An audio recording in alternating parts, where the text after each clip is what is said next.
kita akan bicara tentang modul ajar dulu. Karena ATP itu nanti dikembangkan ke dalam modul ajar. Nah, prinsipnya Bapak dan Ibu, kalau kita bicara tentang modul ajar, itu seperti kita membuat RPP, tetapi RPP plus. Ya. Jadi RPP plus. Jadi kalau Bapak Ibu selama ini dalam kurikulum 2013 sudah membuat RPP, ya kalau kita membuat modul ajar hampir sama, hanya memang sedikit dikembangkan. Karena modul ajar memang berbeda dengan modul yang selama ini kita kenal. Kan kita mengenal dengan modul ya, tapi berbeda dengan namanya modul ajar.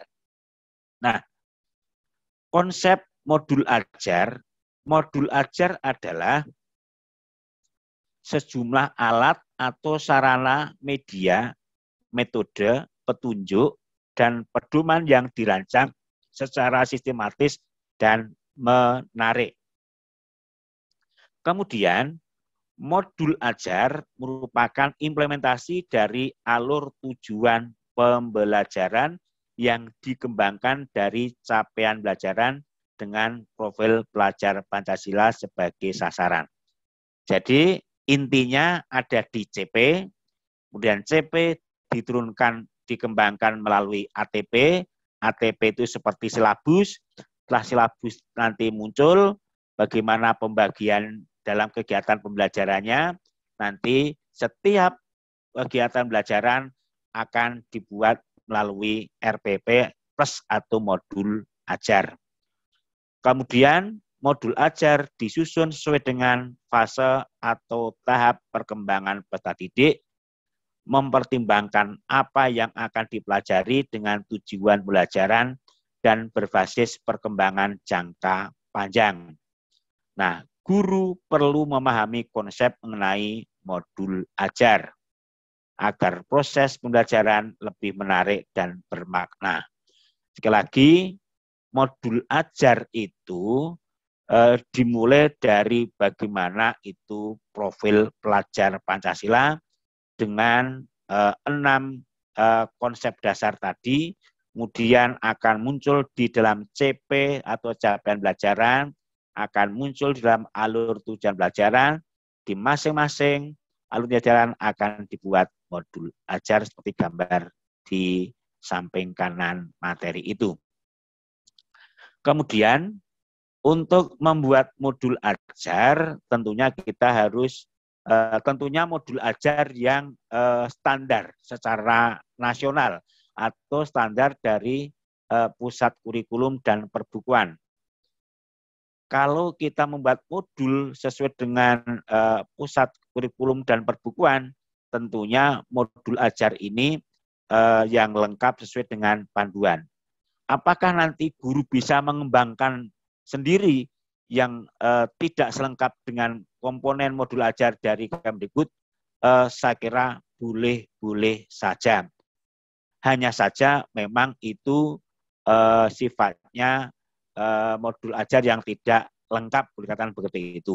Nah, komponen modul ajar itu atau modul ajar dilengkapi dengan komponen yang menjadi dasar dalam proses penyusunan.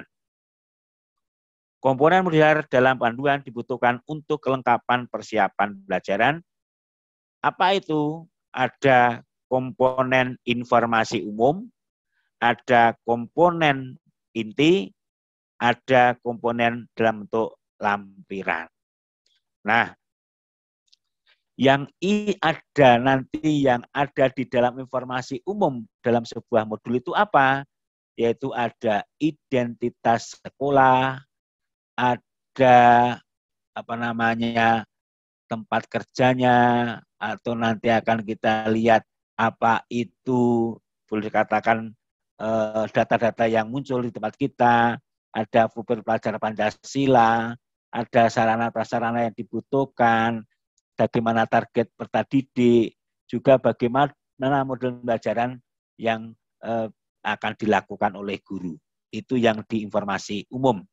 Kemudian yang di komponen inti, seperti biasanya ada tujuan dari kegiatan ini apa, kemudian ini agak sedikit tulisannya agak burem ini dari kita. Apalagi di sana mungkin itu ya. Nanti kita sampaikan yang agak lebih jelas. Ini juga saya agak kabur tulisannya ini. Nanti kita sampaikan. Coba yang lebih jelas ini. Yang muncul di sini adalah misalnya tadi identitas. Itu isinya agak nama penyusunnya, institusi penyusunnya, perangkat ajar kayak apa, jenjangnya siap di mana, kelasnya, alokasi waktu, kemudian juga jumlah pertemuan, kata kunci atau materi pokoknya apa, kode perangkatnya apa, jumlah peserta didiknya berapa, modalnya. Nah ini, nah kita masih ingat betul apakah dalam kegiatan pembelajaran nanti apakah masih PJJ dengan daring, atau tatap muka atau blended. Blended itu artinya menggabungkan antara tatap muka dengan daring. Kemudian profil pelajar Pancasila itu akhirnya memuat satu atau lebih dimensi profil Pancasila yang berkaitan erat dengan konten dan konteks pembelajaran, merujuk alur dan tujuan pembelajaran dan dokumen profil pelajar Pancasila. Jadi setiap nanti modul ajar itu harus kita selipkan tentang apa sih yang dituntut di dalam profil pelajar Pancasila, apakah itu mandiri atau berpikir kritis dan seterusnya.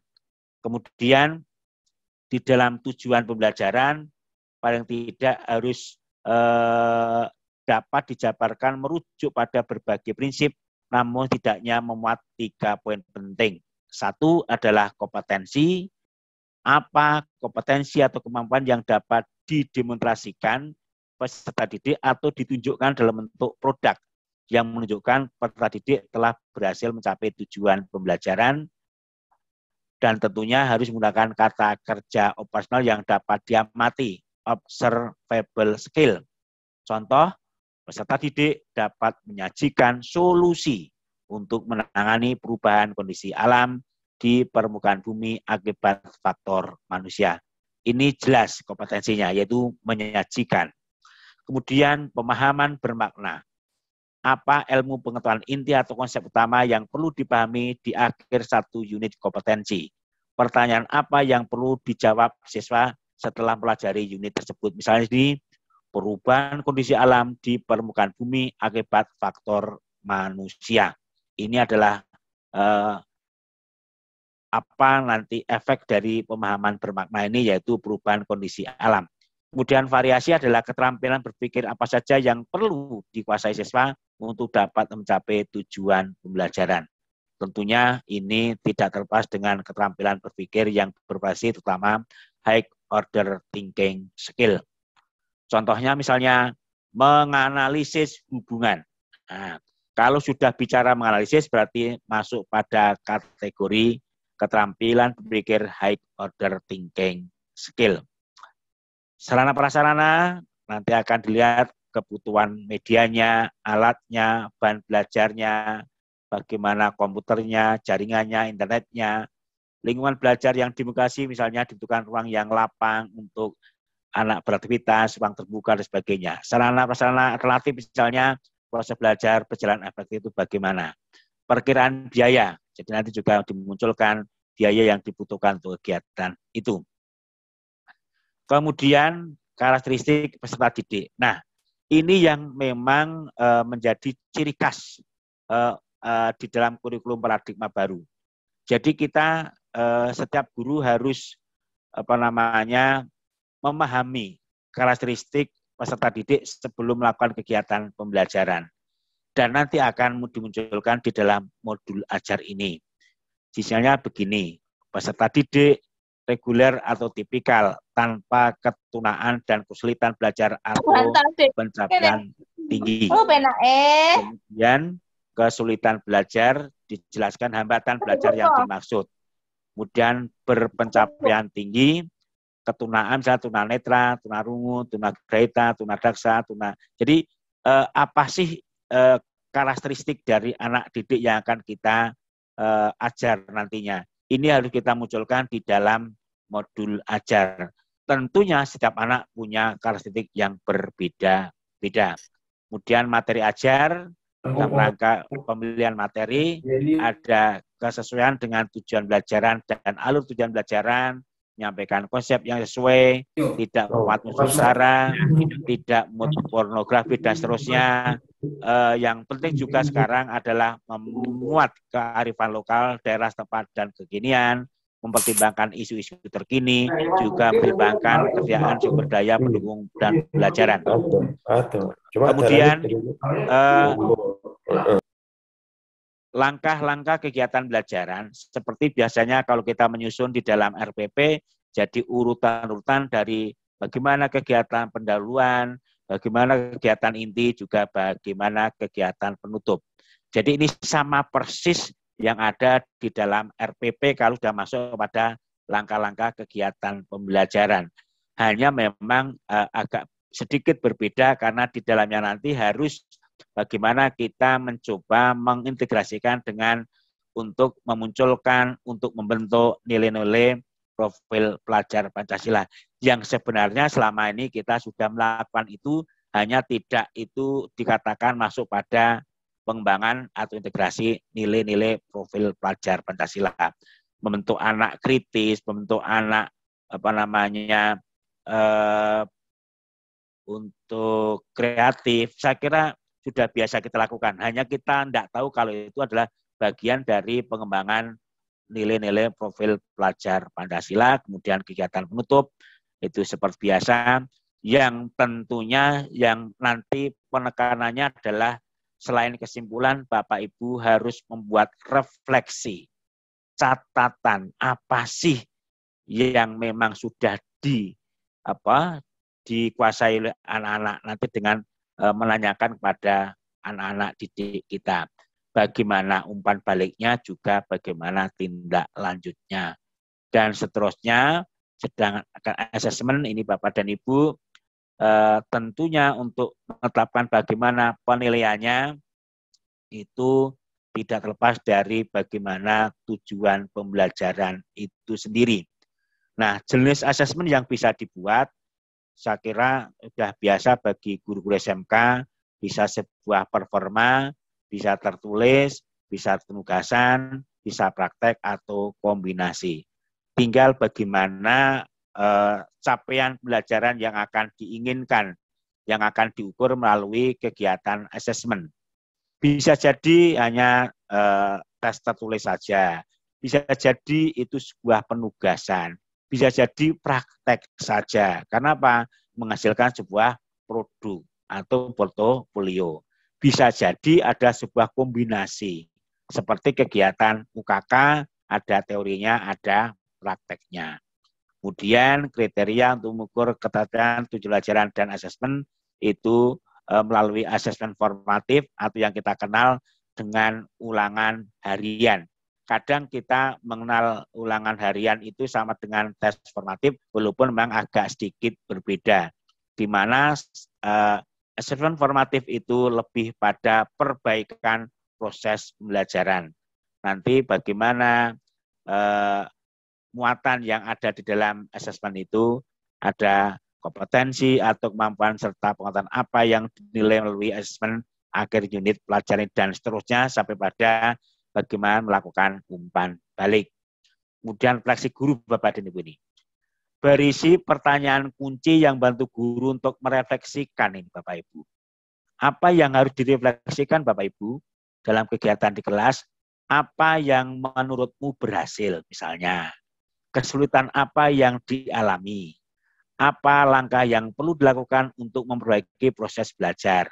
Apakah seluruh siswa mengikuti pelajaran dengan baik? Inilah refleksi dari seorang guru. Jadi guru itu harus melakukan refleksi. Refleksi itu melihat kembali bagaimana kegiatan pelajaran di kelas itu. Kemudian refleksi juga untuk peserta didik.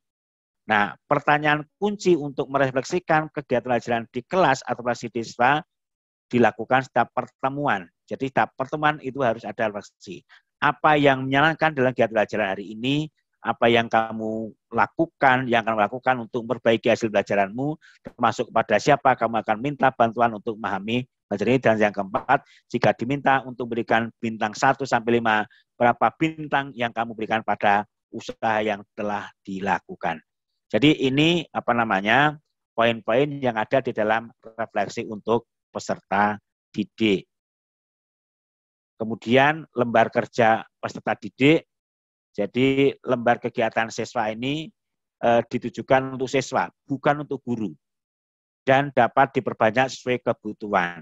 Nah, isinya apa Bapak dan Ibu? Isinya poin-poin adalah berisi petunjuk aktivitas belajar untuk memudahkan peserta didik melakukan aktivitas pembelajaran sesuai dengan materi dan seterusnya. Kemudian juga ada referensi lain. Nah, pengertian referensi lain ini Bapak dan Ibu di dalam kegiatan pembelajaran yang menggunakan modul nanti dalam rangka menguatkan sebagai bahan bacaan. Bisa berupa buku, bisa berupa video, atau apa sebagai sumber-sumber yang lain. Baik itu untuk guru, baik juga untuk peserta didik. Dan itu bisa disampaikan secara terbuka. Yang ke-14 adalah pengayaan dan remedi. Jadi dalam sebuah proses pembelajaran yang diakhiri dengan asesmen, tentunya kita atau guru itu harus mengetahui mana anak yang sudah mencapai CP tertentu, mana anak yang belum sampai pada CP tertentu. Tentunya bagi anak yang katakanlah kita sepakat pada tes formatif ini pada elemen yang ke-8. Nah, pada elemen yang ke-8 ini Bapak dan Ibu sekalian, tentunya Bapak dan Ibu itu akan menetapkan bagi anak yang sudah sampai capaian ke elemen 8, berarti anak kita berikan pengayaan. Bagi anak yang belum sampai pada CP ke-8, elemen ke-8, anak itu kita berikan remedi seperti biasanya. Nah, beberapa kegiatan pengayaan bisa tutor sebaya, ada proyek, pelatihan, dan sebagainya. Kemudian remedi pun juga demikian, bisa kita berikan tugas sesuai dengan penguasaan kompetensi, bisa tutor sebaya, juga bisa proyek-proyek yang memang dalam rangka penguasaan. Nah, sistem mekanika modul, anatominya ada cover depan, halaman preliminaries, halaman judul, kata pengantar, prakata, petunjuk penggunaan modul, halaman alur pencapaian kompetensi atau ATP. Dan bagian isi utama, ada pendahuluan, ada rasional, diambil dari CP, cakupan aturan lingkup diambil dari CP, tujuan mapel diambil CP, pendekatan strategi diambil dari CP, media pembelajaran, dan evaluasi pembelajaran. Bab 2, misalnya pembelajaran jadi kompetensi 1, bagian awal, ada judul bab yang dibuat menarik, ringkas dan menggunakan gambar materi, ada tujuan pembelajaran, dan sebagainya, ilustrasi materi bisa berupa gambar, pertanyaan pemantik. Nah ini, di mana essential question ini harus terkait dengan materi yang diajarkan atau terkait dengan pelajaran sebelumnya. Pemantik atau pemanasan ini adalah aktivitas yang menyenangkan terkait pelajaran yang akan dipelajari. Ini Bapak dan Ibu untuk hal yang untuk memberikan pemanasan, untuk membuka cakrawala sebelum kita masuk pada materi yang akan kita sampaikan, itu dimulai dengan pertanyaan pemantik. Kemudian bagaimana proses pembelajaran unit kompetensi 1, apa persepsi, pendekatan pembelajaran, ada mengamati, dan seterusnya, penguasaan materi berupa lembar informasi, uraian materi, refleksi, dan pengayaan. Inilah Bapak dan Ibu terkait dengan modul ajar yang nanti juga melalui panitia juga akan kita berikan contoh modul ajar yang memang ini sudah dibuat oleh teman-teman.